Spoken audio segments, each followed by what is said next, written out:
Hey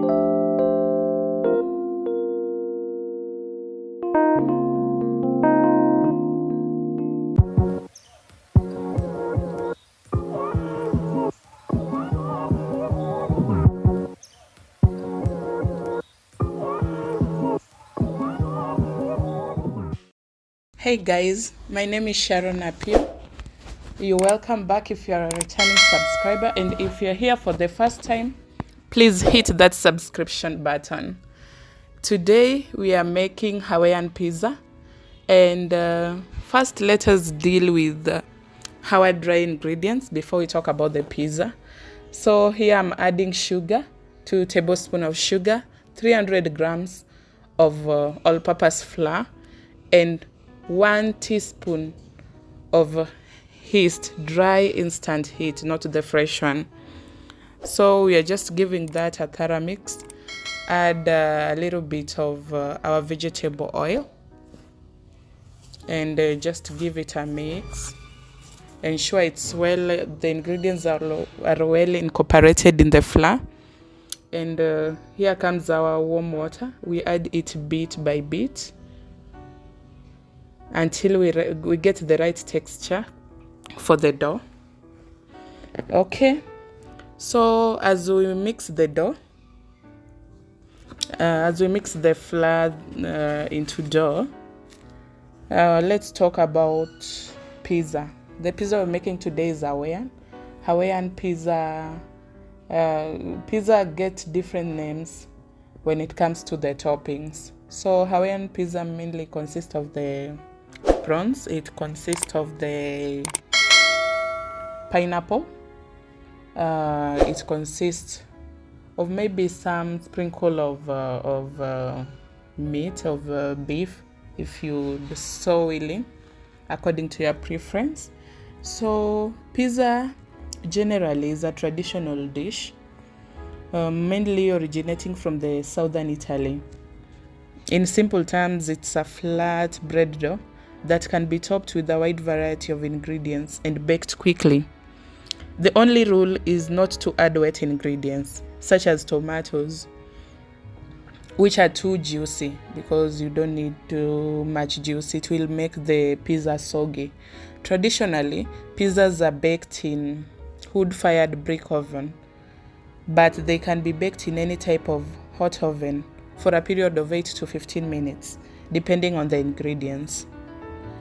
So the kind of recipe I'm giving here, we are just going to use our modern electric oven,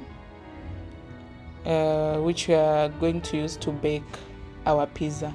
So the kneading is taking that long time, for a period of 9 to 12 minutes, because we want to activate the gluten that is in the flour. The gluten is simply a protein that is found in wheat. So we want to activate it. It can be found in wheat, in barley, in rye, and to a lesser extent in yeast. An increasing number of people are intolerant to gluten. There are not so many people whose their body allow gluten. They are allergic to, and it might react with them in a certain way. So as I'm making this, if you are gluten intolerant, this is not for you. Though there are many other pizzas we would make that are free from gluten, which the gluten mostly may result in damage of their lining, especially the small intestine.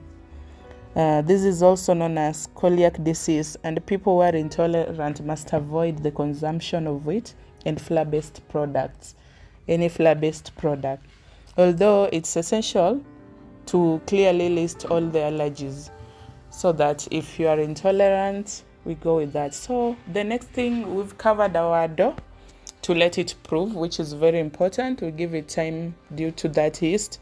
Let the yeast prove. So we are going to be making our sauce that we are going to spread. So in our sauce, there are tomatoes, fresh tomatoes. There's the red bell pepper, the onion, and some garlic. So when they are still fresh, I'm just going to give them that blend. Remember I told you that we don't need wet ingredients mostly on our pizza, especially the tomatoes, so we are going to just give it a proper heat.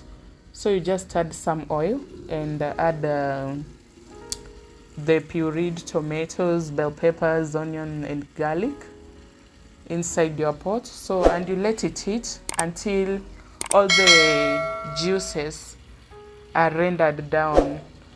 As you can see now, it's becoming into a thick paste. The water has drained from our sauce, which is very important, and seasoning is important at this part as well. Your sauce ought to be well seasoned, not too much overwhelming. Most people normally add tomato paste, but for me I don't go for that because I think it overwhelms the pizza.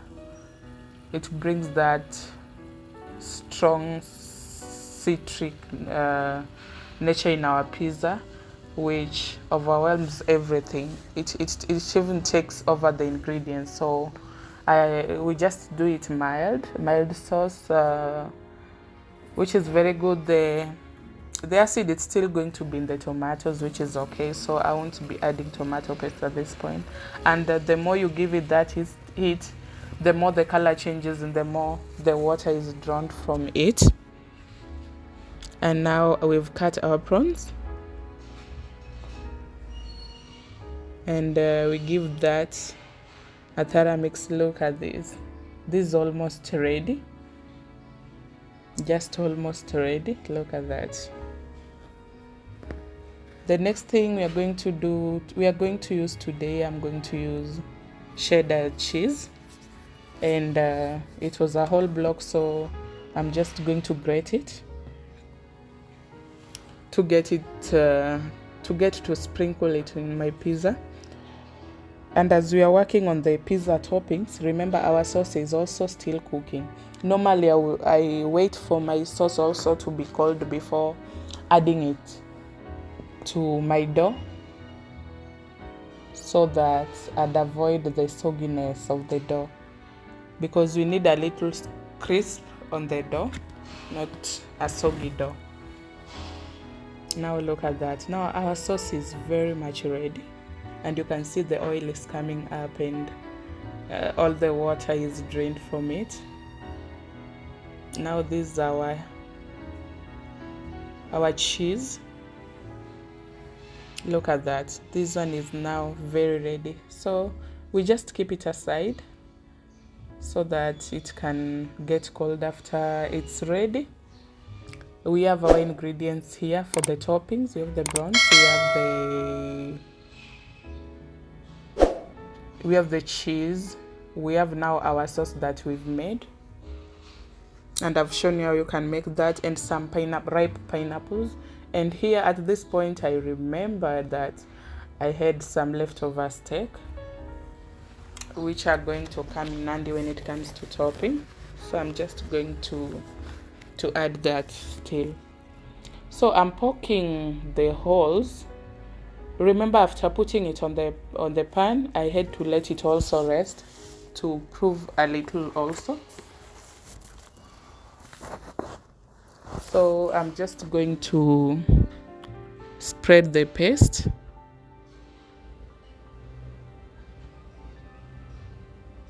Look at that.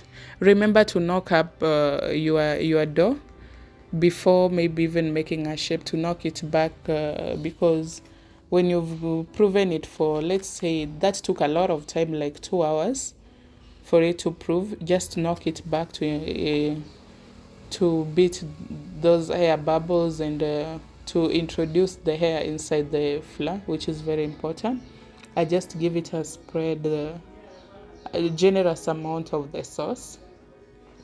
This is very important to make our dough also as moist as possible and flavorful as well. So the first thing after spreading that, I'll just add a little bit of cheese, and now with the toppings are coming in, nice sprinkle. I was very generous with the toppings. which is the good thing about baking pizza at home. And if you're a vegetarian, at this point you can put any toppings of your choice. You can add your mushrooms, your bell peppers. You can add more of everything. You can add your chicken. Look at that.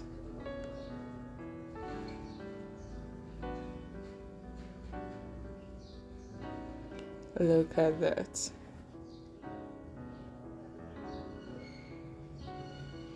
The pineapples were so ripe and they were so juicy and they were so sweet. So I just top it with more cheese. At this time, I'm already preheating my oven at 220, but I'm going to change that to 180 for it to cook. So my oven for now is very hot, which is very important because I'm dealing with a bread dough product. So here was the leftover for my steak. I'll just throw it there quickly. This came later. I just remembered after finishing up with the toppings, but let's do this.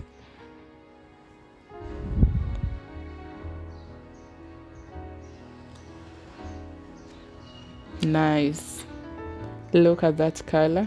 And then I'm going to just throw that in the oven for 20 minutes at 180, and it's ready. Look at the edges, tells you my dough is well cooked. A little bit of crispiness there, and it's very soft, it's very gooey. You don't know the juiciness the pineapple has introduced to this. See, very easy.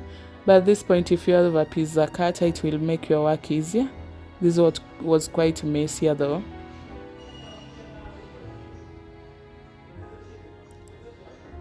But it's well. Look at that. Look at the color. Look at how inviting it is. When you have kids at home, they'll go all the way.